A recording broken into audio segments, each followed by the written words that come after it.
Shouldn't we invest in our children's education? Shouldn't we invest in their well-being, in their mental health, in their health care, and the parents who are raising them? You would think. Yeah. Steve, we shall. Hold on. Steve. Oh, I'm recording already. My bad. Rude. I'll edit this out. Why did you even ask? You just said okay, so I hit start. Okay, that's fine. That's fine. Here, hello. I've been thinking for these, maybe I should start with a more like professional introduction, so it's more consistent, so it feels more like a show. That would be helpful for your co-host who regularly gets, sidled into being recorded when I was still writing down my notes. That's a great point. But yeah, we should do an actual intro, like we're an actual show. Right. That'd be something. At this point, I feel like we are. I mean, this is one of our most watched segments on YouTube. People watch these videos on average the most compared to my other content, which low-key makes me feel a little bit sad that whenever I monologue, that's not as popular. I guess I'm just boring, but, it is what it is. You're not boring, Tim. Thanks, April. Okay, you want me to try some kind of intro? Yeah, do it. All right. What's up, friends? Welcome to the Friday Recap. I'm your host, Tim Whitaker, joined here with my co-host, April. And we're going to recap everything that's happened in the news as quickly as we can, which means we're going to cover about 3 things. Roll the stinger.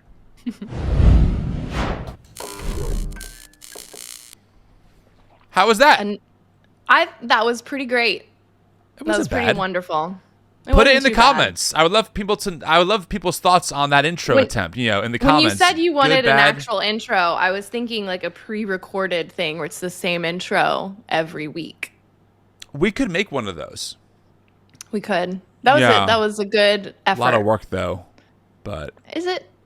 It was a little work. We are drowning in news every week. I'm like, Tim, let's cover this. I'll send it on like a Saturday or a Sunday. And then by the time we record, that's old news. It's like, oh gosh. Last week we recorded and then the whole Amon Khalif situation blew up. And I'm like, dang it, we're late again. We're late. Honestly, friends, this is a very low budget operation. And what I mean is, me and April talk on Wednesday. We try and capture what we can with our screens and our phones. I dump everything into this program to hopefully prep it ahead of time so we can have a coherent conversation with actual graphics so you on YouTube who are watching this actually stay tuned in and don't go somewhere else. So, there's no show producer, there's no big tech behind the scenes, there's no one off to my camera, left or right. It's just me in my guest bedroom talking to my friend April 1,000 miles away. Yes. Am I that far? Are we 1,000 miles away? I guess. You're in Kentucky. 800? I don't know. That still seems far, but maybe. It's definitely a day's drive. Well, speaking of driving, you were road tripping last week. I sure was. Yeah, I was in Texas at when we recorded last week. I was at my brother's home in Dallas. And 2 days ago, we drove the whole, it's like a 14-hour drive. So really we were gone. It was like a 15-hour trip. We drove straight here because we weren't really feeling the best. And with our 2 kids, I have an 8-year-old and a 5-year-old. Honestly, they were great. They were good. They had a better attitude than me and Beecher. But part of that is because we got a ticket, a speeding ticket. By we, I mean Beecher did.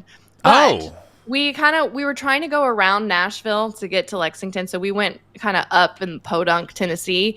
And school started on Tuesday of this week in Tennessee. And so we were driving through a school zone, but we didn't know it was a school zone because Beecher had just spilled their LaCroix. So we were like, they were looking down. I was trying to clean it up. And I guess they missed the first flashing lights. I mean, they were only going 38. And the speed limit regularly, but the speed limit regularly was 50. And we had the idea that anything would be in school in session was not on our radar because our girls don't start till next week. So ours don't start till September in New Jersey, so I wouldn't have it on my radar at all either. Yeah, and like the elementary school was kind of tucked away in a corner too. So but we noticed everyone slowing down, so then we did slow down. But then the cop pulled us over, And he was a total jerk, if I'm being honest. We one were of those. Sorry, we're not from around here. And he was like, well, it's my job to protect these kids. And wait, was his hat real low? Was he one of those, where it's like this? You can barely see his eyes. No. He's like, license and registration, like RoboCop? I don't think he was wearing a hat. Oh, okay. But I asked him, I was like, would you consider giving us just a warning today? Like, we've been on the road since 6 a.m. It was like 2:30 at this point. It was like, we've got our kids.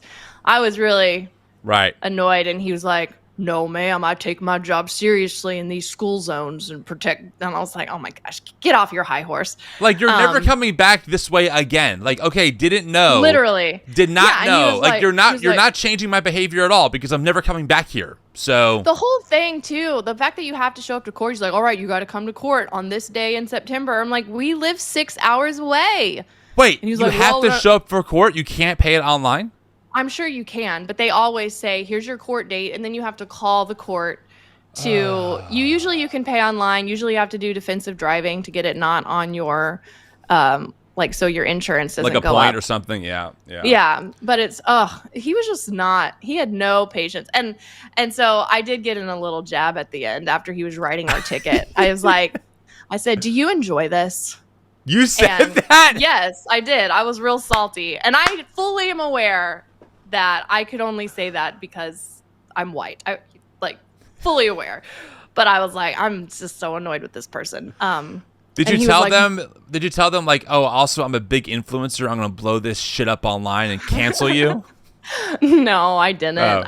Because here's the thing: we were going 38 in a school zone, so technically we did the thing. Right. But we had every reason. Like, it wasn't like we were intentionally being speed demons and harm. Like, there's real crime out there that this guy could have been, and he, that was the thing that bothered me. He was like, it's my job to protect these children. And I'm like, okay, well, now you've endangered my 2 kids in the car by pulling us on the side of this really busy road. A lot of deaths happen from cars being pulled over on the side of the road. I didn't say that though. I thought about that after the fact. I was like, dang, that would have been good. Well, anyway, April, that all of us have broken the law of God. And we all deserve to be tried in the court of God's law, but because of Jesus, there's grace available to us. So I just want you to know that. I am glad that cop is not God. He had no grace or mercy. He would have condemned everybody to hell. That is funny. Well, not that part. Not the condemning the hell part. To be clear, that's not funny. But yes, okay. Well, I'm sorry about that. That stinks. And then you also got sick, and you texted me yesterday, and were like, I'm not sure if I can make it, which, of course, is totally cool. But also, low-key, I was like, what am I going to do? Because I was thinking, if I just monologue this based on YouTube averages, that ain't going to do super well. But honestly, I was kind of like, okay, maybe I was thinking about like what I was going to fill in, if anything. And miraculously, I guess you bought some of Kenneth Copeland's anointing oil and put it on your forehead, and now you're all healed. So, amazing. Yeah, I dunked my head 7 times in the bath. Nice. You go. No, I don't know what it was. I had like a bad migraine. Couldn't keep food down. It was really nasty. Oh, but I slept it off. I still feel a little shaky, but it's probably just because I didn't eat anything yesterday that didn't come back up. So TMI. Well, it's happened to probably all of us. Yeah. I do want to repent for something. Oh. Personally. Yeah. Okay. Yeah, I do. There we are. Whew. Okay. In the presence, the Holy of Holies. Okay. Well, here's the thing. I have a really amazing partner. Her name's Sarah. And this week we started. Have you ever heard of the Whole 30 before? Yes, Yes, I have. We've done one before kids. So we started one for August. And it has made us very, very grumpy in the first few days because you're detoxing from sugar. There's no carbs. It's like a very lean. The whole 30 is not designed to be a lifestyle. It's a 30-day like cleanse where essentially you're eating lean meats, vegetables, fruit, no peanuts, no beans. Like, it's very lean, but you do feel really good when you're done with it. And I've been very grumpy these past few days. And one of the reasons why is because my blueberry coffee, I always put French vanilla creamer inside of it. Well, that has sugar. So now I have vanilla to drink it. And blueberry? Yeah, it's amazing. That's what makes it so good. And so I just wanted to repent publicly and say I've been a little extra grumps towards my partner and my kids, a little more than usual, and I acknowledge that. And even though I think it's me detoxing from all the crap that I've eaten over the past few months, that's no excuse. So I'm sorry. No excuse. Yeah. I don't know if I can accept that apology on Sarah's behalf, but I can call her and ask her. Yeah. You want me to? I will. No, I think you should repent to her personally later. Okay. But I'm glad you repented to all your YouTube. Maybe she'll pick up. Let me try. And listeners. Let's see. You know the people that hate the banter. Hey, how are you? Good. What's going on? Well, I'm currently recording Friday's episode with April. And you know how we always do that repentance? Yeah. Well, I repented for being extra grumpy due to detoxing from the Whole30 towards you and the kids. Oh, yeah. You were very grumpy this morning. Yeah, I was, but I'm sorry. It's okay. Consider yourself repentized. Thank you. You're the best. I love you. I love you. Bye. Well, there you have it, friends. There you go. Yay. Yeah. I've been forgiven. That is a real life repent and forgiveness right there on the show. You know the people that hate the banter are just fuming right now. We're like, it's 10 minutes in or how Part of my personality is that when people say that, I just want to banter longer. I just want to say, great, how's more banter? Those are probably the same people who love Android, to be honest. So, you know. No, you've got to come off that. This is the third week in a row. I know. You've done Android shade. I'm beating a dead horse probably, but I just can't get over people who are really in the comments like, no, Android is so much more superior. No, it's just, I literally could make a whole video explaining why it's not objectively speaking, but I'm not that kind of guy yet. But I might be. Who knows? Here's the thing. I think most Android users are not on this quest to prove that Android is better than Apple. We literally just say it's not worse than Apple. It's the same thing. And people like you are annoying that try to shade Android users. I can do just as much, if not more, with my Pixel as you can with your iPhone. On a scale of 1 to 10, how annoyed are you with me about bringing up the Android stuff so consistently? 11. Okay. I'll stop. Yeah. Well, let's get into some good news. This guy, Tim Walz. Yeah, I mean, he has just exploded on the national scene, and it seems like most people, besides who you would expect would not like him, absolutely love this man. He's great. Like everybody's dad or grandpa. I have a lot of theories on this, and I want to kind of flesh them out with you and also get your thoughts on why people seem to really like him. I have quite a few different approaches, but just to kind of give the big picture, Tim is the governor of Minnesota currently. He was a high school teacher, football coach. He was the first person to be like the overseer of the Gay Straight Alliance in his high school. He has provided, or his administration. Obviously, there's more people than just him who make this happen. But the Walsh administration provided free lunches for all students, including private school students. He's fought for access to healthcare for women's rights. He's protected transgender rights, etc. And look at this picture of him holding a pig. Oh, he's so happy. Yeah, it's a little strange, but I like it. It's a good strange. Like, yeah, you're kind of quirky. I can get behind that. No, but he just has this joy. He's invested $1 billion in the housing initiatives. Like they've done a lot of great work. In fact, actually, let me see if I can pull this up real quick. Let me see if I can grab. I have a headline here that I wanted to share with people if I can find it. Well, Donald Trump is not happy. I got a text message from the Trump campaign because I get all of their texts. Oh, do you? And it literally just said, Tim, in all caps, mind you, Tim Walz will unleash hell. Okay. It just feels dramatic. But, let's look at some of that. I mean, I have this article I wanted to kind of just use to kind of highlight some of what the administration has done. Okay, that's weird. Okay, here we go. So he's increased labor protections. In 2023, he signed into effect new laws expanding worker protections.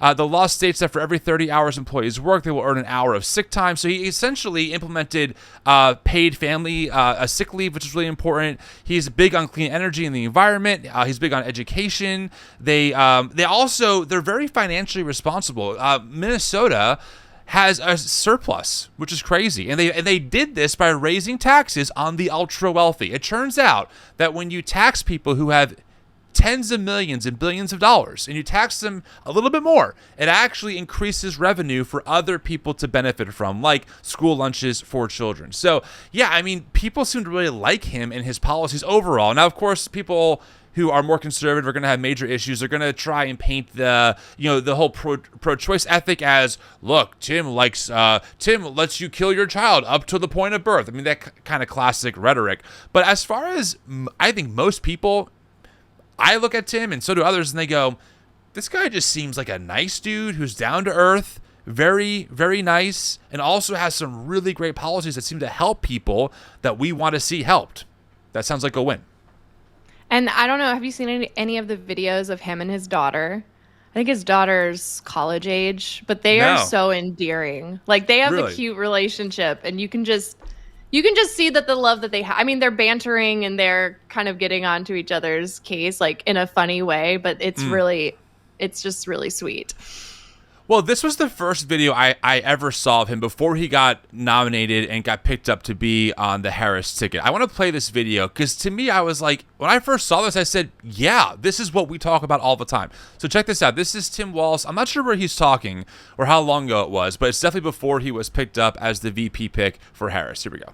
When somebody else gets them right, it's not like a damn pie. Oh, somebody got a bigger piece of pie. I don't get it. Rights aren't that way. There's enough for everybody. There's enough for everybody to be included. Same thing with jobs. Same thing with housing. Same thing with health care. So, you saw it. We are not going to allow them to make the case. Yes, they're a threat, but we're not going to stay in their frame. We're not going to stay where they're at. We're not going to play their game. We called them out for the weird nonsense that they believe. And we presented a different argument to the American public. One where everybody matters. One where we can achieve. One where we solve problems. And what's so great about this is, we know here in Minnesota, that message works. We are the majority. That's why they shrink the vote. That's why they make it harder to vote. That's why they try and bring fear. And that's why they try and get you to the point where you're pessimistic. And what difference does it make? But guess what? I got a 23-year-old. TikTok cares again. People care again. We've got folks out there doing the work just like you. So here's the deal. Think about this. And for the young folks that are in here, this is a transformational moment. This is an opportunity to go and then to put those policies into place. And, okay, I realize this is a bit petty, but I'm thinking about this. Imagine Donald Trump waking up after Kamala Harris beats him in this election. Yeah, that is a little petty, but I understand. Oh, but I kind of like the petty. Like, it does seem like, when was it Obama in 2012 and Michelle said, when they go low, we go high. Yeah. It does seem like Democrats have consistently gone high to they haven't stooped down to the misinformation and the name calling and some of the really low blows that the Trump campaign has done. And I think people like the punching back a little bit.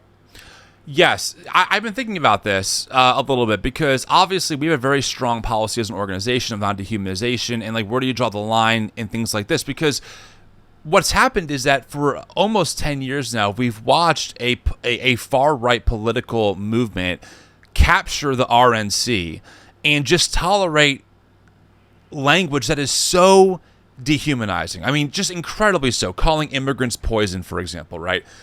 And so I don't want to ever even think about going down that path and reciprocating that kind of nonsense. But at the same time, there are like little moments like this, I think, where I'm like, yeah, like I think that's a totally fair thing to say is I do want to see Trump's face when he realizes that he's not the demagogue that he thinks he is, right? When he realizes that most Americans, policy-wise, are not in favor of Trump and his Project 2025. And we'll prove why that's his thing in a little bit. So for me, I think I want to find the balance of like, you know, being okay with some of the petty, right, or some of the little jabs, while also making sure that we're very clear that we're not here to become the same thing that we really don't like about the Trump and MAGA movement. And that will take wisdom, and it will be situational. We won't always get it right. I won't always get it right, for sure. But I think what Tim said here is totally reasonable and within the realm of typical political banter. You know what I mean? Historically, for sure. Yeah, and I there's a difference between calling somebody weird and or calling a movement weird and then like what the Trump campaign does and calls entire people groups savage or thugs or you know, like it's a different type. It's punching back, but it does seem like it's a more in jest. Like it's just a little more lighthearted the way that Democrats are punching back. It seems anyway. Well, and can we say that it's true? Like they are weird. When you're making books about Trump as a new Messiah figure, when you're making golden statues about Trump, right? Yeah. When you're wearing shirts that say like, Jesus is my savior, Trump is my president, it's weird. Like the level of sycophantic behavior that we see is weird. What Trump says is weird, right? We have a crazy tweet from Trump that we're going to share later that is weird as hell. So I actually like the weird label because it's an accurate label that doesn't dehumanize. It's not calling them pieces of garbage or demons or savages, right? A really unhelpful and evil trope that has been used now. But it's calling them kind of what they are. Guys, they're a little strange. What they want is a weird type of America where they're at the top and you're at the bottom, where the government does invade your doctor's office. And so I think it's actually a very appropriate jest given all that's going on. Yeah. Totally. And I do think it bothers them. We've totally, people have been saying for years, including us, that, the MAGA movement and Christian nationalism, Project 2025 is, it's dangerous. There is a threat to democracy there. And we have receipts based on things they have said themselves. That's not, anyway. But that never seemed to really bother people in that movement, because I guess when you're someone like Trump, who I would say is a narcissist. I'm not a psychologist, but he seems very narcissistic. Seems that way, very self-centered. Yes, I don't know that being painted as someone to fear really. I don't think he cares. I think he likes I think he likes that people fear him. I think he likes that he's painted as this kind of danger, like there's something kind of cool in that, maybe. Right. But when you're just painted as odd, like you're kind of an oddball there, buddy. That seems to really drive the MAGA movement mad. Like they don't like it. Well, and I just think that we're overdue for people to really be able to call it what it is. We forget how abnormal in the recent political history Donald Trump is. He's the way he does his stuff, the way he talks, what he says, the amount of lies he says so consistently without even thinking. It's way beyond the typical political BS that we hear from all kinds of candidates, right? I mean, even Joe Biden has been fact-checked, and he's been proven many times to say things that aren't fully the picture. I understand that politicians want to twist things to make themselves look as good as they can, but Trump is in a whole different universe where he lies about stuff that he doesn't need to lie about, like his own inauguration numbers or the drive over. I mean, one example is, we covered this last week at the National Association of Black Journalists. He said, well, we started late because of the sound system was broken, but reports came in saying no, they were late because Trump didn't want to be fact-checked in real time, right? So like Trump just lies about everything, and then will spin a lie, say it with great confidence publicly, and his base goes, this guy's telling us the truth. Yeah, and sometimes the lies are just really stupid. Several years ago, I don't remember where he was speaking, but he had referenced that his father was born in Germany, but his father was born in the Bronx. And like, it was like, what was the point of that lie? You got nothing out of that. And maybe one of the big distinctions, I think, overall, broadly speaking, is that his base is not going to fact check him on that, right? Yeah. But I do think that many people who would even support Biden when he was still running for office again, or Harris-Walz, are really open to saying, no, what you said was false. No, this claim about the economy you made actually isn't true. Like, I have no problem saying that to either of them. I don't think that Harris or Walsh are going to save the country and make America great again and bring God back to the nation. And they're not above critique, as they should be held to. They're public servants. The MAGA world, though, has created an insular bubble for Trump to say whatever he wants that then sets the standard of what truth is. And I think the biggest example of this is the election result, lies. Trump to this day still pushes blatant lies about the election being stolen in 2020, and his base refuses to actually fact check him. He instead sets what truth is for them to believe. Very different way of seeing the world. It's like night and day. Well, yeah, and the people that follow Trump that are really diehard in the MAGA movement take anything Trump says as truth. Any outside narrative is fake news, or a liberal lie, which, you could argue that's one of the more brilliant things Trump's done is immediately when he started campaigning back in 2015, he started immediately painting all news media except for conservative media as fake news. Right. And so when you've already been trained for years to believe that anything outside of what you believe is fake news, then it's easy to dismiss facts as some kind of outside evil leftist agenda, when in reality, no, this is just the fact. And but also I was just gonna say, yes, Trump has said some really nasty things. His rhetoric has been very hateful, racist, misogynistic. Yep. I mean, transphobic. He has said awful, dangerous things. He has incited violence. Like we know this. But he also says some really weird things. Like in any rally that he's at, he goes on 3-minute tangents on windmills or sharks or electricity or magnets and water or Hannibal Lecter. Like it's weird. That's the perfect word. And the only thing that a little bit bothers me about the weird thing is I've always been someone that's been on team. Everybody's weird in their own way. Like I don't think weird in and of itself is a negative. I'm weird. I would admit I'm a little odd. Sure. In some ways, but not 100%. Like that. Like there's like quirky weird, and then there's odd, strange, borderline creepy weird.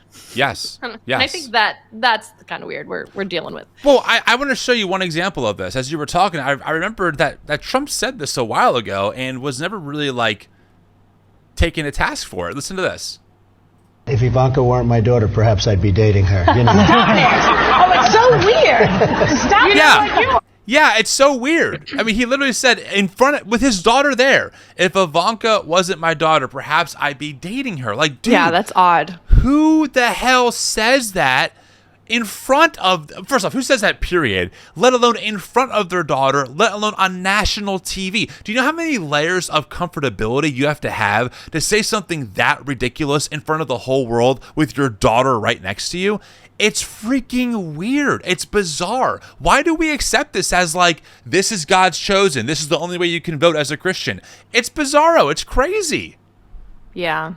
It really is. It's nuts. Wow. I feel gaslit more and more. And I think the reason why Walsh is so is exploding so much is because people, maybe like us and others, go, right, this is what more normal, sane people sound like when they advocate for policies. Harris is the same way. We covered Harris's first speech, and I was like, wow, she talks so coherently. She explains her policy positions really well. They sound really promising. That's great. That's so refreshing. That's so nice to hear. And I think Walsh, who's a very openly Christian and who advocates for these things, for us, it's like, wait, yes, that's right. You can be a Christian and not think that, someone saying I would date my daughter who isn't my daughter wouldn't bar them from serious consideration for being voted for, right? And it's kind of a breath of fresh air to see what a more normal kind of Christian ethic that advocates for all of its neighbors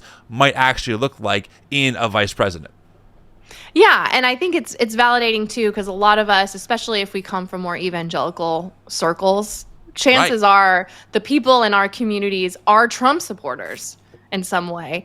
And, they've been looking at us like we are the heretics and we are the people. I literally had a woman from my old church say that I was going against God's will if I didn't vote for Trump back in 2020, and that rhetoric is not uncommon. Right. And so I think there's something really refreshing about seeing mainstream politicians come out and be like, no, they're weird. You're not crazy. Yeah. They are weird. I 100% agree with you, 1,000%. It's funny. I posted a few quotes from Walsh on Twitter about, and I also made some comparisons hey, Jesus tells us feed the poor, and Tim gave students free lunch. The comments are, oh, you mean he stole people's money and gave those kids free lunch because of the theft of taxation? And I'm like, oh, now taxation's theft? We have a police force that we don't pay for directly, right? We have a firefighter force that we don't pay for directly. Yeah. Of course, taxation is a common way for a society to function for all societies. That's how it works, period. And when it's crazy to me. When we were driving back on our road trip, we had we were going through the radio, and some Christian conservative radio talk show was on. I did not catch who it was or the name. It was a man. And he was going off on the free lunches and school thing and was saying, yes, we as Christians, we are supposed to share and we're supposed to care for the poor. And yes, that's what we're supposed to do as Christians. But the government can't make us care.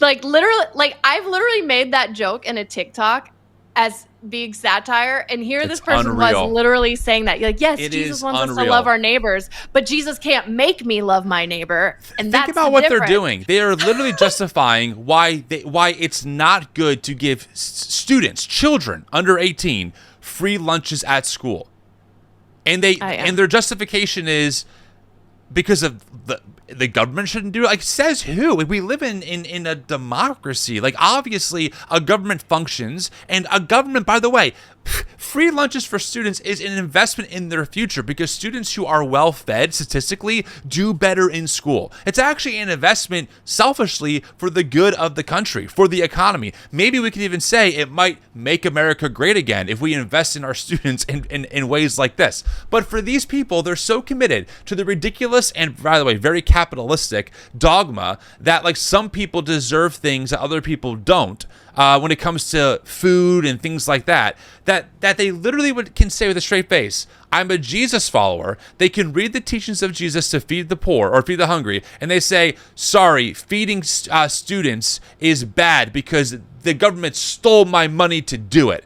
What? What are we talking about? That's not how taxes work, period. Right. It drives me crazy. Where are those people when it comes to the military-industrial complex?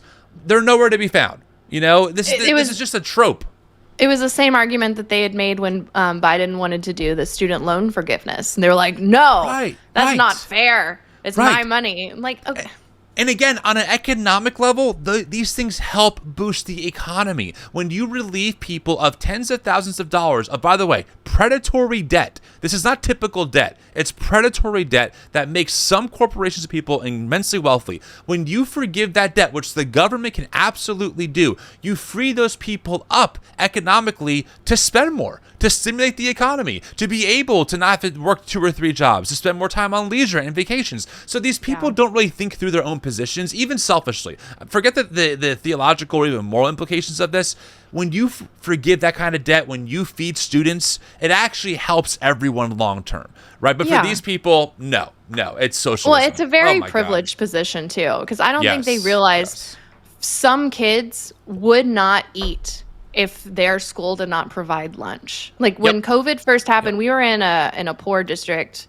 I don't remember what they call it, but like we were in an underprivileged area when we lived in, like when 2020 happened. And when they first sent students home from school, they still had the bus do rounds to give free lunches to all the kids because they knew that a lot of those kids would not eat if the schools didn't do that. Right. And it's just if you really are a Christ follower, I don't understand how you could be mad at the idea that children are eating as opposed to not eating. Right. Even if it does come directly out of your taxes, which your taxes are going to places anyway.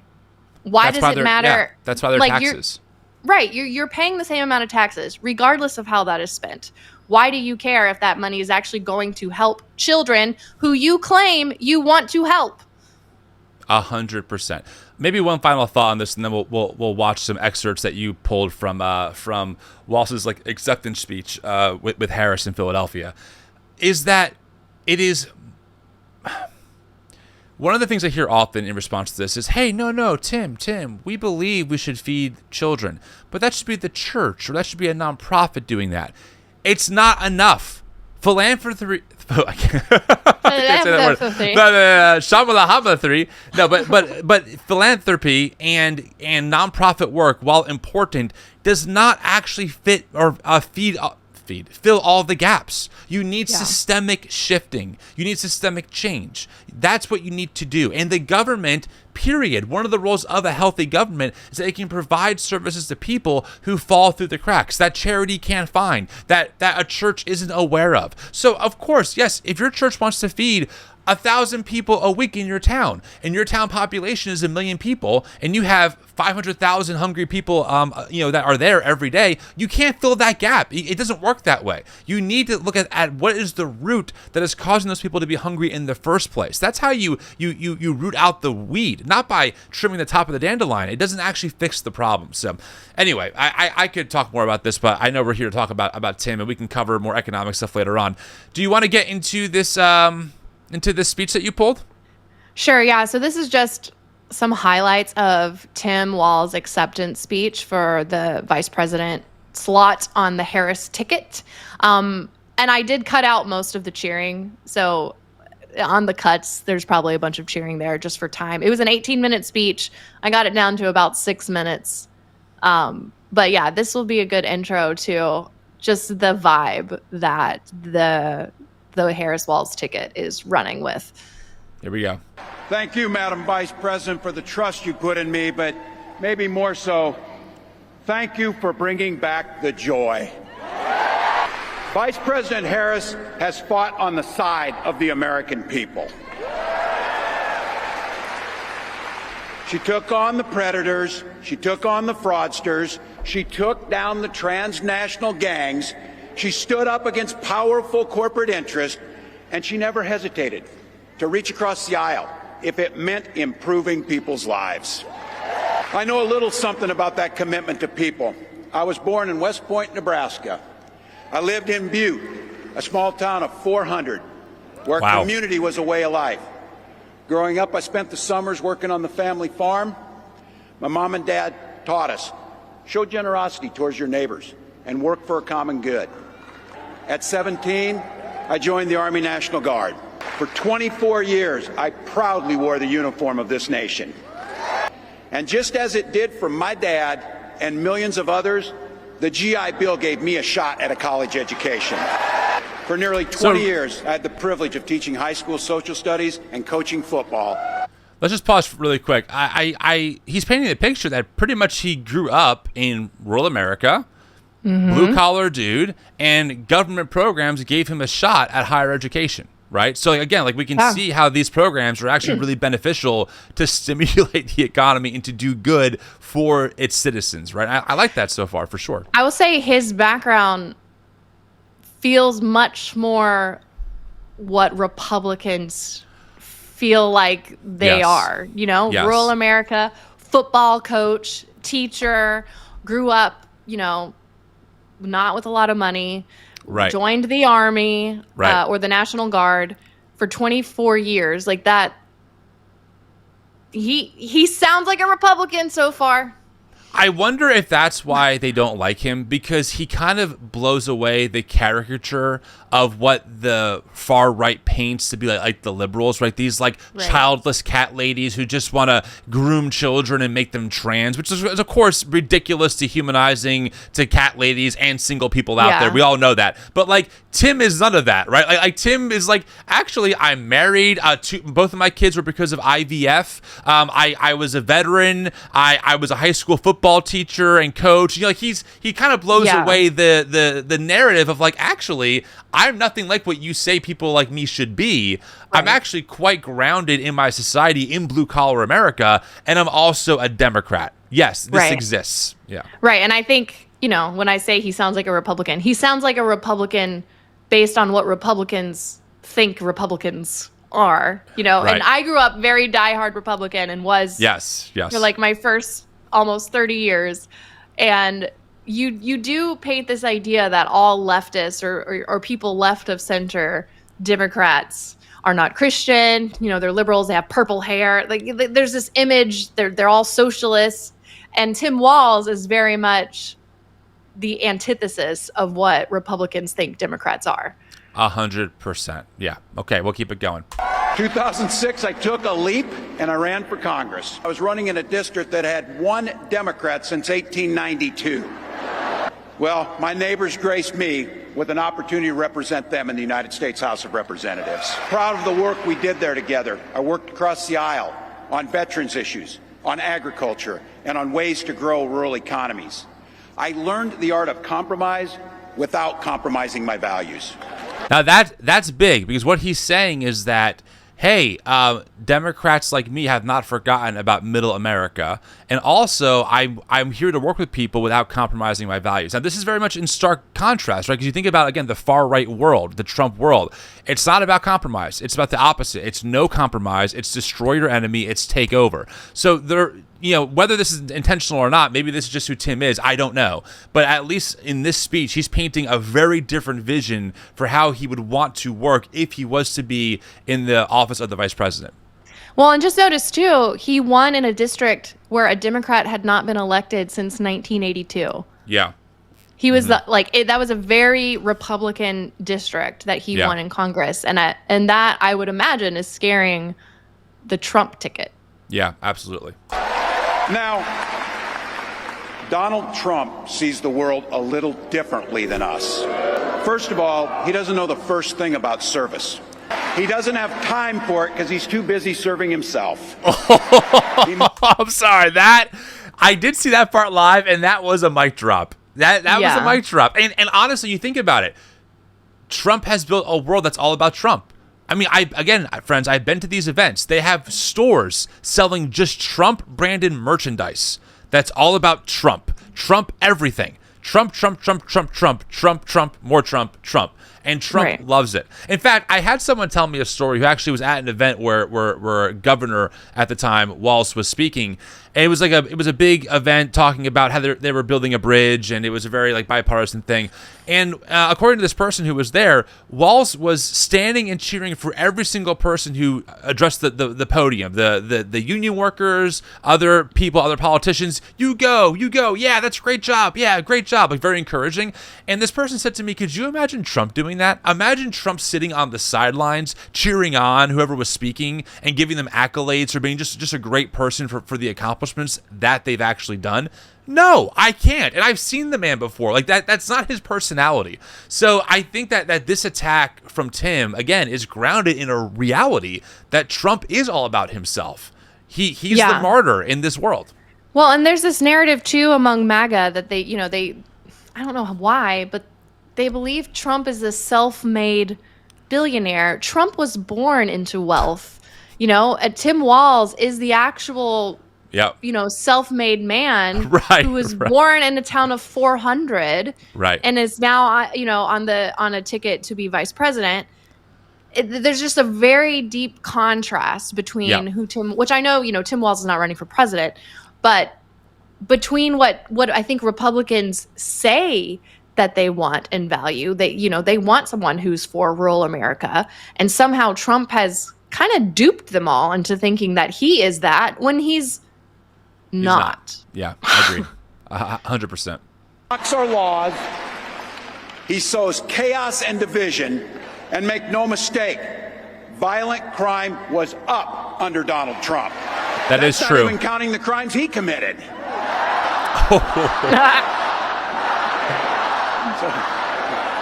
Hold on, pause real quick. Yeah. Right there, the crowd starts chanting, "Lock him up." Yep. And Tim Walz stopped it.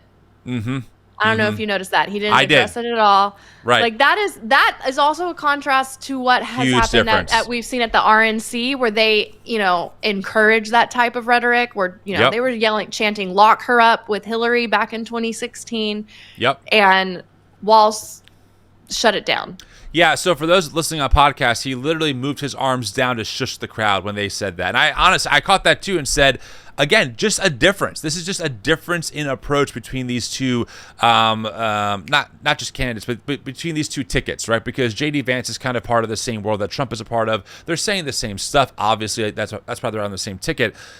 So, yeah, I agree. A huge difference, massive difference to have Tim say, no, not really our vibe here. You know what I mean? Which is big, absolutely. Some of us in here are old enough to remember. I see you down there. I see those old white guys. Some of us are old enough to remember when it was Republicans who were talking about freedom. Yeah. It turns out now what they meant was the government should be free to invade your doctor's office. In Minnesota, we respect our neighbors and their personal choices that they make. Even if we wouldn't make the same choice for ourselves, there's a golden rule. Mind your own damn business. I do think this is a very strong line of attack, and here's why. I'm actually planning a video on Project 2025 that will come out hopefully the next few weeks here that will show how this initiative and the world that MAGA has built is actually quite in favor of those things. I mean, look at the abortion abolitionist movement, right? They want to outlaw every single kind of abortion for all reasons. They are willing to create hotlines. They're willing to have people call in for bounties on people who get abortions. Like it is very much. I'm not going to say a reverse. I would say while I think the left, broadly speaking, has not really used the small government language.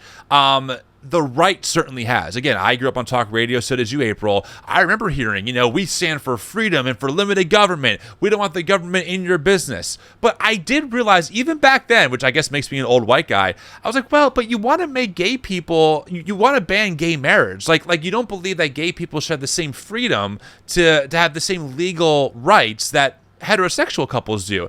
That doesn't sound very freedom-like. So even back then, I've noticed that, and I think that what Tim's saying here is spot on. It's a direct attack, and I think it's accurate as well. Yeah, it's calling out a very clear hypocrisy that is very obvious if you just take a step back for a moment and say, oh, yeah, I am saying that I want freedom, but I'm also actively trying to take freedoms away from certain groups of people. 100%. And like I said, I am prepping this video. I think it's going to be really powerful, and it will show exactly that, exactly how Project 2025 wants to actually simultaneously dismantle the administrative state by building a new administrative state that can then do the bidding of these far-right, honestly, Christian nationalists. So, look. That includes IVF, and this gets personal for me and my family. When my wife and I decided to have children, we spent years going through infertility treatments. And I remember praying every night for a call for good news. The pit in my stomach when the phone rang, and the agony when we heard that the treatments hadn't worked. So it wasn't by chance that when we welcomed our daughter into the world, we named her Hope. Vice President and I talk about freedom, We mean the freedom to make your own healthcare decisions and for our children to be free to go to school without worrying they'll be shot dead in their classrooms. I mean, listen, this is a powerful speech so far. I mean, if you listen to our podcast, to any of our work, these are things that we talk about all the time. Okay, this shouldn't surprise anyone that we talk about. That it's crazy that kids can go to school and experience these mass shootings, that we can't get common sense gun legislation taken care of, right? We talk about how the far right has gone after IVF, completely unfounded, by the way. We've had a leading embryologist on the show. Even many conservatives, including Trump, to be fair, have said publicly that they're in favor of IVF. And frankly, Chris Christie, who was a Republican contender for the presidency this year, has said that he believes that the government should stay out of mandating what doctors do with their patients, right? So this is not even like a very radical leftist idea. It's actually pretty moderate overall. We're just so used to a far right that is making these things so extreme. Well, because the far right paints this as like the idea of abortion. It's like the whole slippery slope argument where, they want to ban everything related to women's reproductive health, because they say, literally, I can't remember who it was, but there is this narrative out there on the right that Democrats want abortion all the way up to full term and even after. I know. Someone made a claim that someone was able to abort a baby after it was born at like 9 months. I'm like, that is not happen. That is just clear misinformation that they're running on. And, like even with like the whole gay marriage thing, that's not enforced. It has nothing to do with you. If you don't like gay marriage, don't get gay married. Yes, exactly. And to be very clear, third trimester abortions are, I think, 0.9% of all abortions. What does that tell you? Well, it doesn't tell you that there are people out there who get pregnant, wait till the third trimester and say, you know what?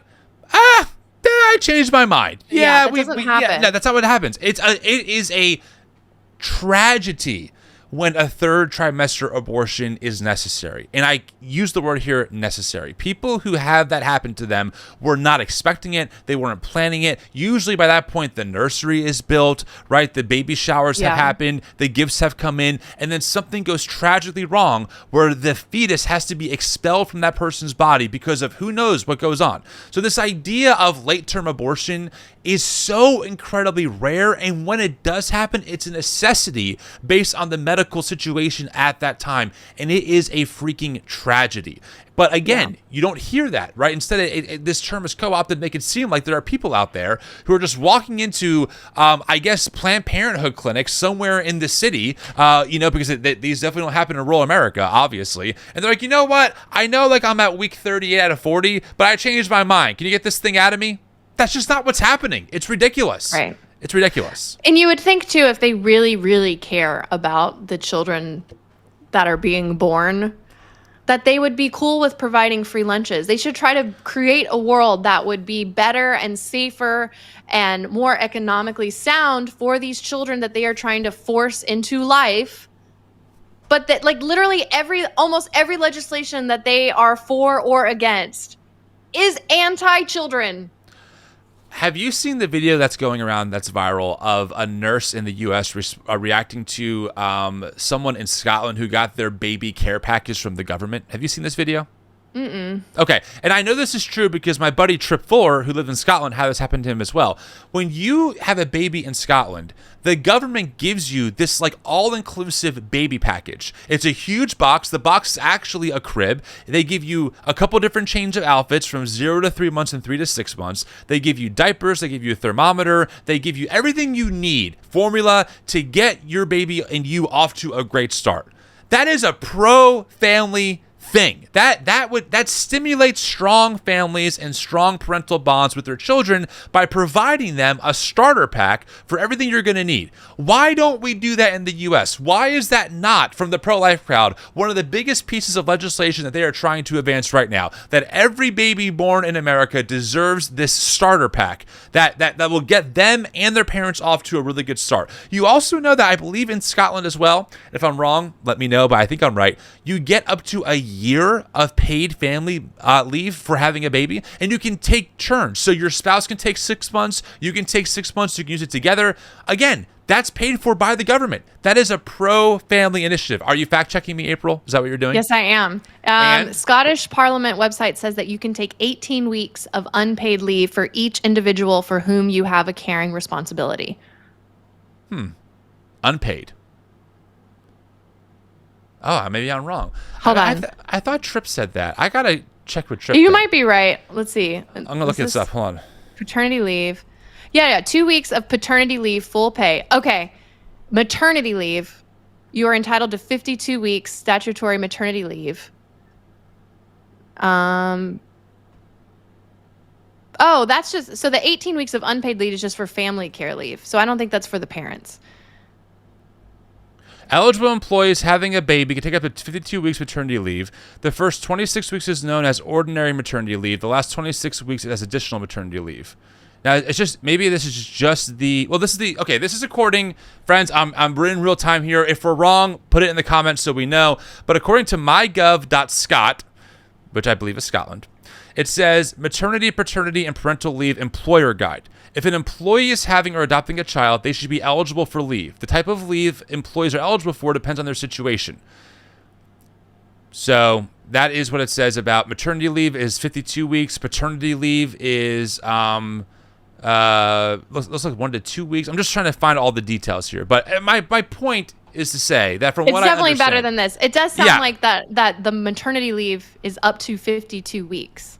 Eligible employees, the first 26 weeks is known as ordinary maternity leave, and then the last 26 weeks is additional maternity leave. Okay. I'm just saying that we could do things like that are, and I would agree, if I swear to God, April, if tomorrow Donald Trump says we need to enact mandatory paid family leave for people who have children up to a year, and we need to give them these boxes that are these starter packs for new parents, I would go, absolutely, Donald Trump, I agree. I support the legislation. Let's get it done. I swear to God, I would say that. I really would, because that is a pro-family decision. It helps families. It helps parents. It kills me that the pro-life movement, as I rant into the microphone on a Friday, it kills me that the pro-life movement is like, guys, now that Roe v. Wade is overturned, we have to prove that we really care about children when they're born. They haven't done a damn thing legally. They haven't pushed, as far as I'm aware, for one piece of legislation that actually does what they say they should be doing. It blows my freaking mind. Like, if we're going to invest in anyone, shouldn't we invest in our children? Shouldn't we invest in our children's education? Shouldn't we invest in their well-being, in their mental health, in their health care, and the parents who are raising them? You would think. Yeah. You would think. Regardless, America is one of the worst countries for family leave. Yeah, it's horrible because it's not unified. Different states have different rules. Yeah. Anyway, okay. You want to get back and to the a lot of speech, places don't even offer paternity leave. It's anyway. Okay. Well, we'll keep going. By the way, as you heard, I was one of the best shots in Congress, but in Minnesota, we believe in the Second Amendment. But we also believe in common sense gun violence laws. Thank you. Vice President Harris' idea of freedom is a ticket for education to be that ticket to the middle class, not crippling debt. Air that's clean, water that's pure, communities that are safe. A place where we settle our political differences not through violence, but with our votes. And that's what this election's about. What direction will this country go in? Well, Donald Trump would damn sure take us backwards. Let's be clear about that. And don't believe him when he plays dumb. He knows exactly what Project 2025 will do to restrict our freedoms. Yes, he does. Yes, he does. Tim, you're absolutely right. And here's how I know that. Look at this. Boop. Trump took a private flight with Project 2025 leader in 2022. We need to stop pretending that Trump saying, I've never heard about Project 2025, is somehow a true statement. It is ridiculous. It's ridiculous. You do not create a 900-page, 4-pound playbook organized by over 100 right-wing organizations, including Turning Point USA, only to have the guy that you know is going to become the nominee say, what? No, I had no idea. I've never heard of that before. What, Project 2020 what? That's not how this works. Full stop. Yeah. No, totally. Trump knows. Yeah. So does JD Vance. Oh yeah, we're about to get there if you keep playing. All right. We'll Tim's about to bring up the Vance. If Trump gets a chance to return, he's going to pick up exactly where he left off 4 years ago, raising costs on middle-class family. He will repeal the Affordable Care Act, no doubt about it. He'll gut Social Security and Medicare. And when somebody tells you they believe him. He said he'd ban abortion across this country, and he'll do it, whether or not Congress is there or not. His running mate shares. So Trump did say back in March, I think, March or April, that he would support a federal national abortion ban. He has since walked that back. Yeah, I was actually gonna ask you if we fact checked that, because from what I've heard of Trump, one of the reasons that people don't like him, I mean, I've seen some far right people on Twitter who are like, Trump isn't good anymore, because he said that he actually would not support a federal ban. So Trump has walked that back? He has since. I think it's also part of distancing himself from Project 2025 when that started, because that's part of Project 2025. Right. And also banning, limiting access to contraception and banning IVF, like very extreme measures that was getting a lot of pushback, even from moderates and conservatives. So Trump is now saying he's walking that back. I think back in April, he had said that he would support a national abortion ban for after 15 weeks, weeks and after. But he has since said he would not do a federal ban. The hard part about Trump is that you just don't know when he's actually believes or when he's actually being sincere. You just don't know, because he really has no values. He has no integrity. Yeah. He whatever he needs to say to get the vote, he will say to the right people. So I don't know what he actually believes about abortion. For real. I really don't know what he believes. I don't know what he thinks about a federal ban or not. I actually do not know. Right, because he's just not trustworthy. So that's what makes it so tricky. Is that I don't know. I don't know which Trump is the real one. I don't know if he wants a federal abortion ban or if he's like, no, that's too extreme. I wouldn't support that. I think though the people that he would bring into his administration absolutely would support a federal abortion ban. That I can say with confidence. I think Trump is just an opportunist, and he's going to say whatever he needs to say to gain the most power. Which for a while was supporting national abortion bans, because that was what his constituency wanted. But now that he's trying to win a general election, he's walking that back because he needs votes from moderates and people that are undecided.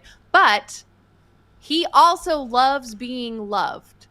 And so if he's elected again, he's going to do the things that the people that put him in there want him to do, that would celebrate him and cheer him on. And I have no doubts about it that he would do a national abortion ban if he thought that would benefit his legacy with the people that love him. 100% agree. Ban abortion across this country, and he'll do it, whether or not Congress is there or not. His running mate shares his dangerous and backward agenda for this country. JD Vance literally wrote the foreword for the architect of the Project 2025 agenda. Like all regular people I grew up with in the heartland, JD studied at Yale. Had his career funded by Silicon Valley billionaires, and then wrote a bestseller trashing that community. Come on! And I gotta tell you, I can't wait to debate the guy. Honestly, I can't wait for either of these debates now, because people know this. We watched the Biden-Trump debate.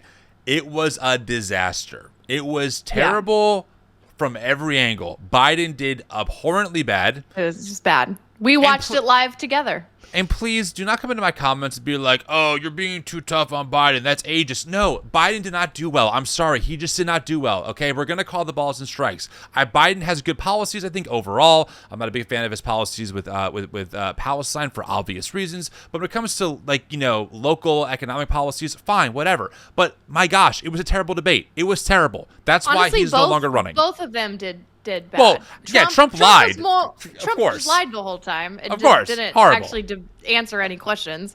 Horrible. But back to the point.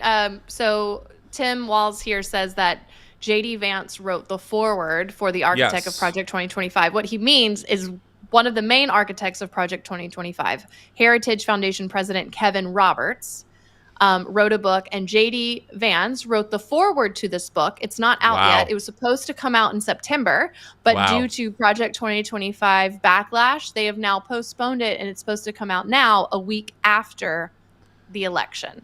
But apparently, like, there's stuff in here about about banning contraceptives, and IVF, and I mean, I think they banned it because they know this would more closely tie JD Vance and the Trump ticket to Project 2025 because they are connected. Literally, the book's okay. So according to Forbes, it says the book's title has been changed, as earlier listings suggest. It was originally set to be subtitled "Burning Down Washington to Save America." That is Project 2025's like thesis statement. So it's currently called Dawn's Early Light, Taking Back Washington to Save America. It's described online as outlining a peaceful second American revolution for voters looking to shift the power back into the hands of the people, detailing institutions that conservatives need to build, others that we need to take back, and more still that are too corrupt to save. So I want to be clear. This is the thesis for Project 2025. And Kevin we covered him a few weeks ago. He was the one who said that we are in the middle of a second American revolution, and the left, it will remain bloodless if the left allows it to be. That's who JD Vance wrote the foreword to. That's the author that we're talking about here. Wow. Yeah. In this book, he rails against birth control, in vitro, abortion, and dog parks. He went off on a dog park in DC that he was saying that basically enforces childlessness, blaming this on anti-family culture. I hate it here. I hate it. Yeah, at one point he said that having children should not be considered an optional individual choice, but a, quote, a social expectation. With don't worry though, no affordable health care, no paid family leave, absolutely no box to get you and your child going, but it's expected that you're going to pump out babies for us. Yeah. Yep. And JD Vance wrote the foreword to this book and praised the book too. It says here, according to Forbes, Vance, who's long been a close ally with the Heritage Foundation, penned the foreword for the book, in which the Associated Press reports he quotes Roberts as saying, quote, "It's time to circle the wagons and load the muskets." Vance also praises the Heritage Foundation as, quote, "the most influential engine of ideas for Republicans from Ronald Reagan to Donald Trump," end quote. So... yeah, do not believe the Trump administration or the campaign when they say they don't know anything about Project 2025. No, they absolutely do. Ugh. I think it was my friend Jamar Tisby who said we have to tie it around their ankles and let them sink with it. And I completely agree, because the idea that the reason why they're distancing themselves from this is because they know how absolutely weird this idea is, how weird these views actually are, and also how unpopular they're going to be with the American population. So, right, because they know they're taking rights away from people. Totally. They know that this is not. They know it's like it's opposite of freedom. 100%. Yeah, it's what they rail against. It's tyranny. It is odd. I think they got a little overconfident by publishing the 900-page document. Yeah. Mm-hmm. I think Jamar Tisby made that point too, that they they kind of, shot themselves in the foot by making that known in public, because now everyone knows exactly what their plan is, and it's terrifying. If that, like, it is still a really scary thing that if Trump wins, that could very well probably would be implemented. Definitely. At least parts of it, for sure. Yeah. Yeah. That is if he's willing to get off the couch and show up. So. That was a little dig there at JD from that. What was it? What was that rumor going around? That wasn't true, though, right? This isn't true. It's not true, but someone started this, a troll, I guess, started this rumor and had a screenshot that was, he alleged was from JD Vance's like first edition of his book, where it said something about how all guys basically like between the couch cushions, I don't know how to say this, pleasure themselves, I guess you could say. But it wasn't true. This isn't true about JD Vance. No, it was totally made up, but it went very viral, and there were a lot of JD Vance couch memes. But also, JD Vance, the other day, he was at some speech he was giving, made reference to how his wife was going to make him sleep on the couch if he did something. And I don't know if that was just unintentional or if that was a nod to the couch stuff. But the funniest thing about the whole couch narrative is that the Associated Press, which is a very, I would say they're very high standards on journalism. Yeah. So they actually released an article where the headline said something along like, "No, JD Vance did not sleep with the couch or have sex with the couch."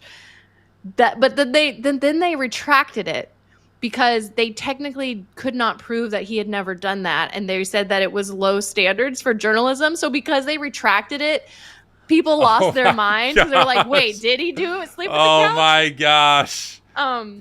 Because so there's like a lot of funny things that have happened with this. So Walsh is kind of playing off of that, like almost like cultural joke now at this point. Right. I mean, it's gone very. It's someone made a T-shirt. It's a picture of JD Vance, and it said, "I did not have sexual relations with that couch." People can do what they want. For me, whatever. Like, I guess make the joke, but okay, whatever. I mean, it's weird, kind of man. It is weird. So weird. I've laughed. We're living in weird times. Okay. Well, haha, Tim, very funny. You're a real comedian. Not me, Tim. This Tim Walz. Yeah, you have another Tim W. Oh, you're right. There's two of us. I know. Do you feel threatened? So you're no longer the coolest Tim W. I am so incredibly threatened by this. Yes. You see what I did there? You know it. You feel it. These guys are creepy and yes, just weird as hell. That's what you see. That's what you see. So you know what's out there, so say it with me. We aren't going back. We aren't going back. My God, you came here tonight to sit at the very top because you love this country and you're not going back. She believes in the opportunity for every single person to join the middle class. She believes in the promise of America. We just got to fight. We just got to fight. Because as soon-to-be President Harris says, when we fight, we win.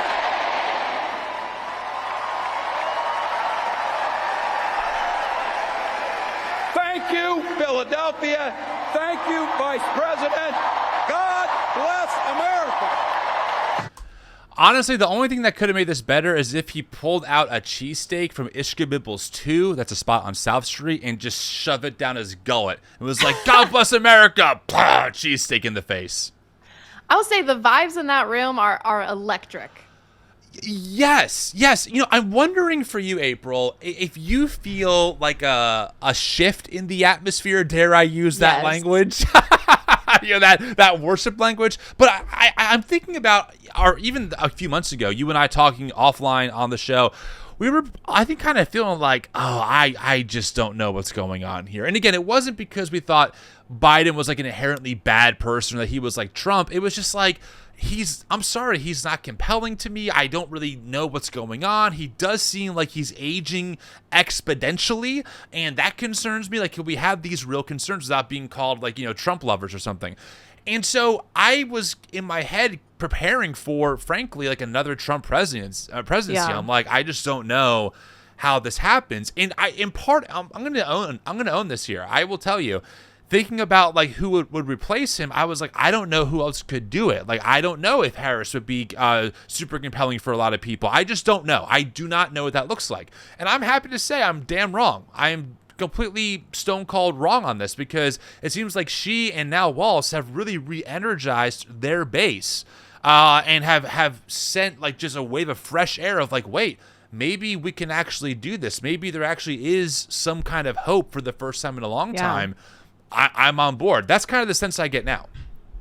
Yeah, I just like you, there were a few weeks there after the debate where I just felt like another Trump presidency was inevitable. Yeah. You know, Biden was just not an exciting person to get behind. Right. Even if he, yeah, so I was feeling the despair. I was trying to embrace, like literally Beecher was like, well, the only silver lining is you'll have a lot more content to make. Beecher the optimist. I love them. I love literally, them. that was the only thing. I was like, yeah, but I don't want to keep making content about Trump. I'm so tired of it. I'm tired of Trump content. I'm tired of making it. I'm tired of covering it. I know. Yeah. I know. I was like, I'll gladly trade it all away. Right. But yeah, I think there's just this new energy, this hope, this joy. Like I feel like can laugh again, which, you know, it's hard because I wanted to also, our happiness and our joy and most of our lives on a day-to-day basis are not necessarily directly impacted by who is president, for the most part. But I know that would change with Trump, with some of the laws that they want to implement. Right. So it's this kind of balance of like, I don't want to get too depressed and try to stay hopeful, but I also know that like my life as a white woman, I would probably manage okay under the Trump administration. But Beecher, you know, who is non-binary, and you know they're wanting to implement a lot of anti-trans laws. That, you know, Tennessee passed a law a couple years ago that I think was appealed, that I think went back again. But that was like an anti-drag law, which also stipulated that you could not, quote unquote, like cross-dress in public. Like, how do you define that? Are they going to start jailing trans people? Like, so there is a lot on the line. But yeah, what I love about the Harris-Walz ticket is and Tim Walz brought it up too, is that Kamala's kind of brought back this joy. Yeah. Even with the laugh tracks that Republicans have made as some sort of dig against her. Right. I'm like, I appreciate that we can still be human at the end of the day and laugh about some of these weird things, which honestly has kind of been my angle on the content that I've made. It's like Christian nationalism, is really scary, but it's also really weird. And it's kind of funny to make fun of because it doesn't make sense. It's ridiculous. Even some of the ways that we were raised as evangelicalism, a lot of the purity culture stuff that was said to us. Right. Yes, it's terrible and it does a lot of damage, but it's also ridiculous and kind of funny if you just take a moment and think about how nonsensical it all is. So I appreciate that they're trying to bring back the joy. And I think that is something that Americans as a whole have really missed in the last, really since Trump's come onto the presidency. I feel like our whole main idea has been like, we have to survive. We have to, save the nation from a theocracy, from this authoritarianism. Like it's been very doom and gloom. And it's been a valid response because there has been a lot of dangerous things on the horizon. Right. But there's something so refreshing about just being able to laugh about the ridiculousness of it all. And that doesn't take away from the danger, and that doesn't take away from what is actually riding on this upcoming election. But we're still human at the end of the day. We can still laugh at stupid couch memes, and Trump talking about, would you rather get eaten by a shark or electrocuted, while he's at a political rally for president? Like, that's weird. And we can laugh about that. Well, humor's powerful. I mean, the first video, the way I discovered you, April, was the first video you did. You were parroting a worship song, but it was like it was a Trump one. It was hilarious. It had to be 3 years ago. I showed my wife. I'm like, this person is hilarious. This video is so great, and we need the humor because God knows people who listen to this show, there's not a ton of humor. I'm not a humorist. I'm funny off camera, but like my work is more about exposing what's going on and thinking about the better way forward in the realm of a more serious, attitude. But we need the humor. We need moments to laugh. I forgot who it was who told me this. I picked it up somewhere. It's not my own thought.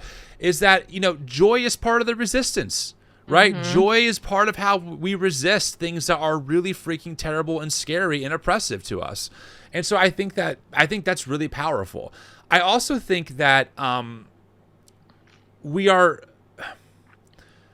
Look, I am not one, especially after witnessing what I witnessed in Christian nationalist spaces as a child. I'm not one to suddenly just jump into a new political party and give my allegiance to them. You're not going to see me with a Harris-Walz, flag on my car or something like that. That's just not my vibe, because everyone's flawed. People do bad things. There are plenty of issues when it comes to the Democratic Party as well that we should think about at some point in our life. I totally understand that.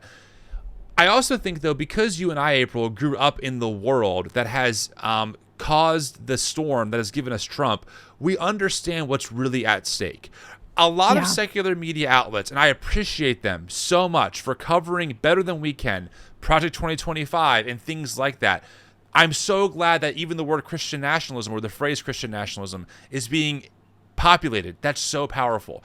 But I think a lot of them still don't know exactly how militant and exactly how radical some of these folks are that would be part of a Trump administration. They just don't know, because they weren't part of it. They didn't grow up in a world where you wore abortion is homicide on a t-shirt and you marched for life in Washington, or you sang songs on the Jim Baker show, or whatever it is. Yeah, Jim Baker show. It was Jim Baker. Yeah, I'm just saying, like they didn't grow up in it like we did.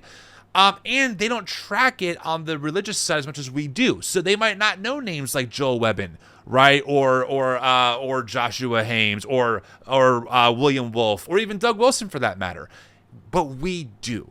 And so I think the reason why I'm encouraged is because I really feel like this new ticket that the DNC has kind of created has actually given their base the jolt of energy that they need to get up off the couch and to vote in this election. I don't know if everyone was really, I just don't know. I don't know the level of apathy that we were looking at, but I think this gives people in those spaces the best possible shot to quite literally, dare I say, save democracy and resist theocracy, because that's truly what is coming under a Trump administration, frankly.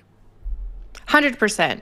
I think your average American doesn't know about the 7 Mountain Mandate, and that a lot of these people in these spaces believe that they have a call from God to take over the country. Preach. As Christians. A lot of these people weren't trained to be child soldiers in the Lord's army. Right. It's 100%. 100%. There is something kind of validating too, of like, yes, finally people are seeing this. Completely. Completely. I love that. And honestly, I do think that, and maybe we'll kind of transition to some of our tweets of the week here. I do think that I have a theory, April. I'll just kind of throw it. I'll put it this way. Here's my theory. There have been some movements happening recently that I've picked up on that seem to be galvanizing ex-evangelicals, deconstruction folks, new evangelicals potentially, I don't know, whatever, evangelicals in general, to actually think differently about what's available to them when it comes to how they vote, right? Because a lot of us grew up in a space that said, it's very simple, Tim, good Christians vote R down the ticket every time, all the time, no questions asked. And I feel like a Harris-Walz ticket actually is giving people permission to rethink that. And 2 examples of this, okay? First, we have this. So this is happening. You have the Christians for Kamala and Harris and Walsh, obviously, Zoom group that's happening. Apparently there's like 5,000 people showing up to this thing. I think it's happening August 12th, sorry. This upcoming Monday. Major speakers are speaking at it. Major speakers. I mean, some big names are going to be there. And then you also have this one too. Where is it? Let's see. There we go. Evangelicals for Harris. Right, so you have another movement happening here of people who are saying, hey, we're Christians, we're evangelicals who are choosing to vote for Kamala Harris and a Tim Walz ticket. So this is a little bit different for me. I'm not used to seeing things like this come up on my feed or on my radar. I don't know if this is going to be able to swing the white evangelical vote, from like a 80-20, which is what we saw with Trump, to like a 50-50. I don't think it'll be that big of a swing, but just the fact that there are groups who are saying, actually, as Christians, maybe feeding hungry children school lunches is part of the work that we're called to do as Christ people, right? Maybe thinking about billion-dollar housing initiatives to help unsheltered folks find housing is a good Christian mandate. And I think I don't know off the top of my head Harris's religious identification. I don't know if she's Christian or not, but at least Walsh being Lutheran and being open about that, it's encouraging to see a Christian advocate for these things. So I do wonder if between the deconstruction explosion and wave that has given room for people to think about things differently and how they use their vote and what policies they advocate for, if between that explosion that you and I were both birthed out of, that made us that gave us the privilege of doing this work full time, and this ticket, I just wonder if we're going to see a shift that we haven't seen in a long time. It's completely hypothetical. I don't have any evidence of this. It's anecdotal, but it is a question I've been asking myself. Yeah, Kamala Harris is Baptist. Perfect. And her husband is Jewish, and then Tim Walz is Lutheran. But yeah, I totally agree with you. I mean, when I was in high school, I made a MySpace group that was titled "I'm a Christian, therefore I'm Republican." You did not. 100%, I did. Wait, so we have you wrote a journal, and on it you wrote when life gives you lemons, throw them at a liberal. Yes. And then you have this MySpace group. Say it one more time. I have to hear it. I'm a Christian, therefore I'm a Republican. It's almost too on the nose. I know. Listen, I am the Christian, like I was that person. So when I'm calling out Christian nationalism, I'm calling out old me. Right. You know, right. Yeah. So, yeah. I mean, I want to be optimistic like you. I hope that at a minimum, we can say that your Christianity is not dependent on how you vote. Yes. I don't think 100%. Voting is not a salvation issue. Nope. And that is something that I had to deconstruct because I thought like it was almost a sin to vote for a Democrat. That's just ingrained, and that's still ingrained in a lot of conservative Christians. They genuinely believe, and I don't think it's, I do think there's some bad actors out there that are doing this in bad faith, but I think your average conservative Republican Christian genuinely believes that Democrats are evil. This is what they're taught, and I think they essentially hound on the cultural issues of abortion and LGBTQ. Those are the two main cultural issues, I would say, because they think those are murder and sin or whatever. And I would say, and this is one thing that I hope Harris and Walz bring up in their debates. When I was a Christian nationalist, which I would never have called myself that, for the record, and I think there's a lot of people that would deny that label but espouse Christian nationalism still, they don't understand abortion. They genuinely only believe the sensationalized view that Fox News tells them and the sensationalized views of, quote unquote, mutilating children, which also does not happen unless you're talking about circumcision at birth, which they all do, but they don't talk about that. But regardless, I think that there's just a very deep misconception of what abortion actually is, and the close ties between that and miscarriage. Like a DNC procedure is the exact same for a miscarriage as it is for an abortion, and people are wanting to ban that. And I don't think Republicans realize the harm that's going to cause just women who don't even want an abortion that have a miscarriage. Like there's just a lot of misconception and sensationalized ideas about abortion. And one thing that I was never taught when I was in the movement was an alternative viewpoint on abortion. It was just murder, point blank. That was all I needed to know. If all you know is one party is saving babies and the other party is murdering babies, it's very easy to make your choice. But I just did not know the full picture of women's reproductive rights. So I hope that can be explained, because honestly, once I learned that, it was far easier for me to not vote red, finally. Yep. I'm with you. No, great points. So I guess we're going to see what happens. We're going to see how this all shakes out. We're going to see who gets mobilized to do what. I have some pretty cool stuff coming up in the next few weeks I can't share yet, but I will with everyone once the time is right. So I'm excited for that. And we also have a pretty big announcement coming. Well, if you listen to this show every day, you'll hear the announcement on Monday when we release Monday's episode.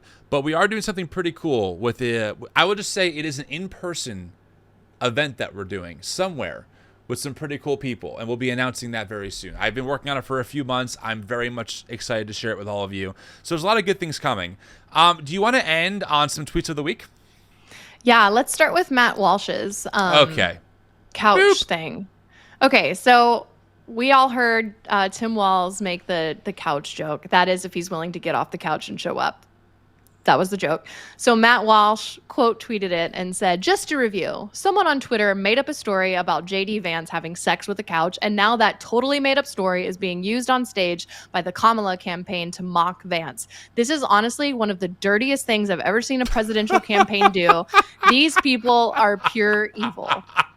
I'm sorry.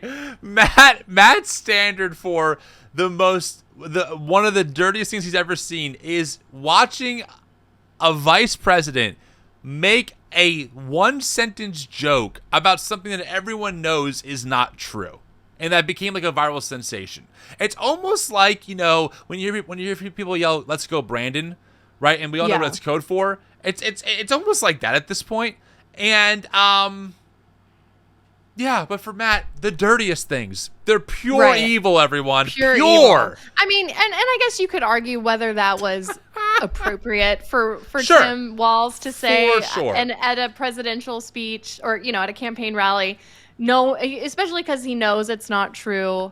I would agree. You know, it's not my style. I'm not really a huge fan of the joke personally. It's like whatever to me. But it's a joke. I mean, I thought it was funny, but I also don't like JD Vance. I think the stuff that he's saying, like he literally said, yeah, my wife is mixed race, but I love her. Yeah, I know. Or, you know, like he said some way worse things. Right. And here's the thing. If you don't know the background of the couch story, what Tim said isn't bad. Like he didn't say it. He referenced it. But this is what bothers me about Matt Walsh. He's saying that, you know, he's calling Tim pure evil for referencing a joke that is untrue. Right. But he still has this tweet up where he's calling Iman Khalif a man still, the Algerian boxer, who it is fact-checked. She is female, born biologically a woman, has always been a woman. And he still has tweets up calling her a man and is still spreading that misinformation, which that is way more insidious than the joke Tim Walz made. Because also, like, you're putting Iman in danger because Algeria is very anti-trans. It's illegal to be trans there. Like, they would not send a trans person to the Olympics. Like, that whole thing is so upsetting. Can you read this tweet so folks on the podcast can hear it? Oh, yeah. So Matt Walsh still has this tweet up from August 2nd. The woman who got beat by the male boxer has now issued a public apology to the guy. This is why we still have men and women's sports, even though public opinion is wildly opposed to it. The problem is that many of the female athletes themselves, with notable exception, just don't have the courage and fortitude to stand firmly against it. Ultimately, nobody can put a final end to this madness but the women in these sports. As long as they put up with it, it will continue. It is a joke. I mean, it's a freaking joke. And by the way, just so people know, I mean, most of you probably do, but when someone says that Iman was assigned female at birth, what that means is that she was born, the doctor saw her genitalia and said, oh, this is a female. Like, that's what we're talking about here, you know? Right. So, like, this person, Iman, was born with according to conservatives especially, the proper genitalia that would tell them what sex this person is. Okay, which is not unreasonable to say. And so that's all established. And to be clear, Matt is probably riffing off of a really last-minute ditch effort put together, you know, rickety, whatever. It was not put together well. A conference by the IBA, the International Boxing Association, a Russian organization that was expelled from the IOC for its corruption. It still has not provided the official test, whatever that test is, that so-called proves that Iman and the other boxer as well either had XY chromosomes or failed a gender test. There's actually been no evidence submitted that shows this, okay? Iman's father disputes this charge. Iman, of course, herself says this isn't true. Algeria, to your point, April, is very clear we don't like trans people, and yet this person is representing them at the Olympics, and the IOC is like, what are they talking about? We have the same standard of tests for all of our athletes, and they all pass the same tests. So I just don't want to hear it from these people. And this is what drives me absolutely bonkers. This is when it goes from funny to just outright rage, because these people blatantly do not play by the same rules. They play by one set of rules that benefit them. They don't really care about truth. They don't care about facts. They don't care about data. They just care about taking things and always spinning it in their favor, which is why Matt, with a straight face, can keep this tweet up that is factually not correct, and then with the same straight face say, oh my God, this joke that Tim made is the dirtiest thing I've ever seen in a presidential campaign. These people are pure evil. Like, have you, what? Matt, you're so full of shit. Like, you're just full of horse shit, bro. I can't take it. Sorry, that was a little mean, but I mean that still. I just can't take these people. They're so disingenuous. So maddening. Like, there's already, like, trans people already have it hard enough. Like, they receive so much hate in this country as is from conservatives alike that they don't need another story that's not even true to be used as a weapon against them. That's crazy. Like, okay. Ugh. Yeah. But let's keep moving on. Yeah, okay, move on. Where do you want to go to next? You want some humor? Well, yeah, let's do some humor. How about this one? Okay, yes, this is so funny. So JD Vance also had a rally in Philadelphia. He did. And they decided that the backdrop would be Kamala chaos. That is what they're running with. That, I guess a Kamala presidency would bring chaos. It's a real zinger. Kamala chaos, pass it on.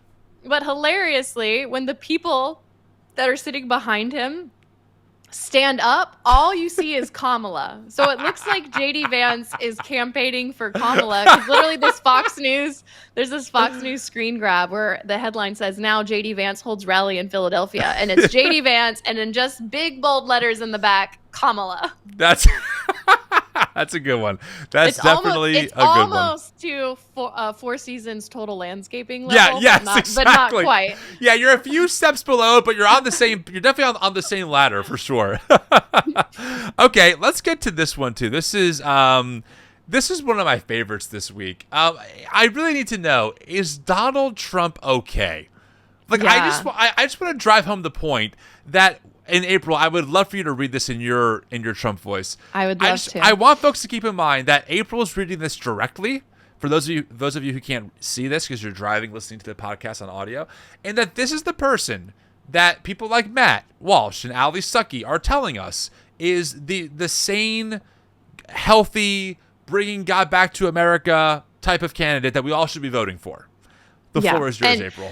Donald Trump posted this to his Truth Social. Yes. Page. So he said, what are the chances that crooked Joe Biden, the worst president in the history of the U.S., whose presidency was unconstitutionally stolen from him by Kamala, Barack Hussein Obama, crazy Nancy Pelosi, shifty Adam Schiff, crying Chuck Schumer, and others on the lunatic left, crashes the Democrat National Convention and tries to take back the nomination, beginning with challenging me to another debate. He feels that he made a historically tragic mistake by handing over the U.S. presidency, a coup, to the people in the world he most hates, and he wants it back now. Hold on. I think he actually... What is he saying? I don't know.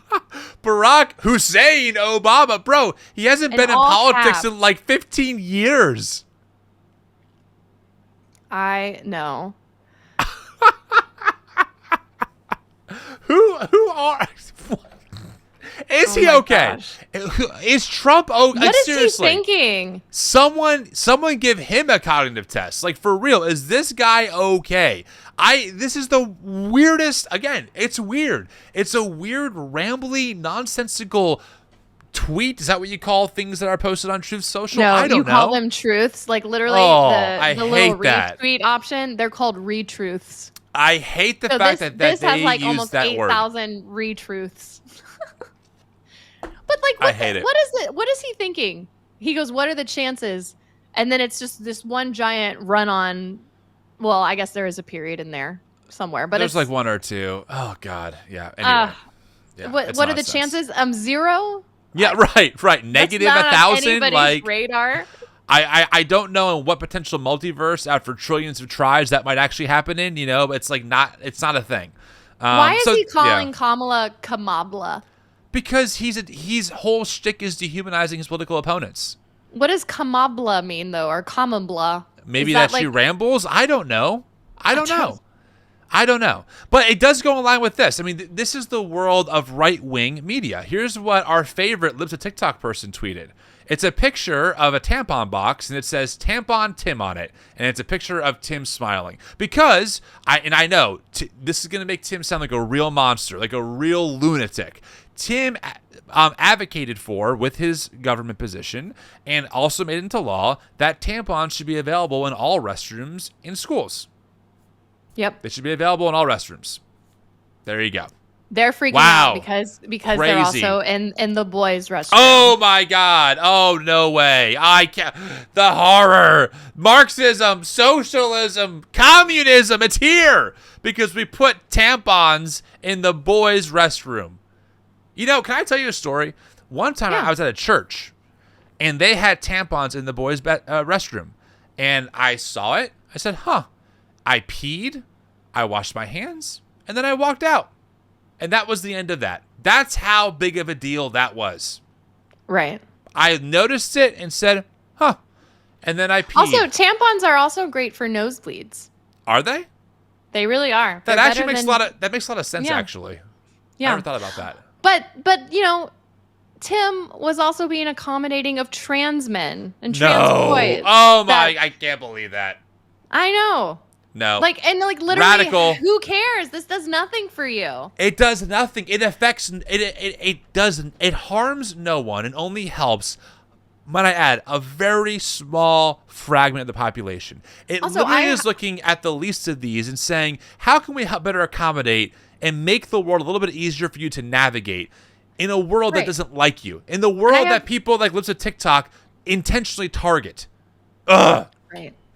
And I haven't seen this outrage for, if they were to put condoms in girls' restrooms. Right. Who cares? Why is this the issue? Why do we care about this? There are so many bigger fish to fry in America than where tampons go. Jesus Christ. I'm sorry. I'm just so, you know what it is? I think that after seeing Harris and Walsh and seeing them both speak, I feel so much more vindicated that, yes, we're not crazy. For the past 6 years, April, right? We've been public on our own social medias. I started TNE 3.5 years ago. You blew up online a few years ago. And we're saying this stuff and we're just like, I can't believe it. Is there anyone else out there seeing this stuff? And finally, on the national stage, we have 2 Christians who are like, yeah, it's really weird. I'm like, thank you. Thank you so much for saying that. I really appreciate you acknowledging that this whole thing that people like me and you and this audience have come out of is freaking weird and not normal. And that their issues, the big issues that they focus on, are so inconsequential. And in turn, they miss out on massive issues that we could be solving, like affordable health care, like lunch programs for all students in schools around the U.S., like paying our teachers fairly. Call me crazy, but you care about tampons in a boys' bathroom in a public school? That's what you care about? No. Yeah. I refuse to participate in this nonsense, especially as a Christian. Majoring in the minors. Okay, we're almost at 2 hours. I've been extra ranty. I'm sorry, friends. I've been holding this in for a long time. April, this is a good episode, though. I'm enjoying this with you. You want to do one more? How about some good news? Sure, do it. Look at that. Yes. Look at that picture. I love that.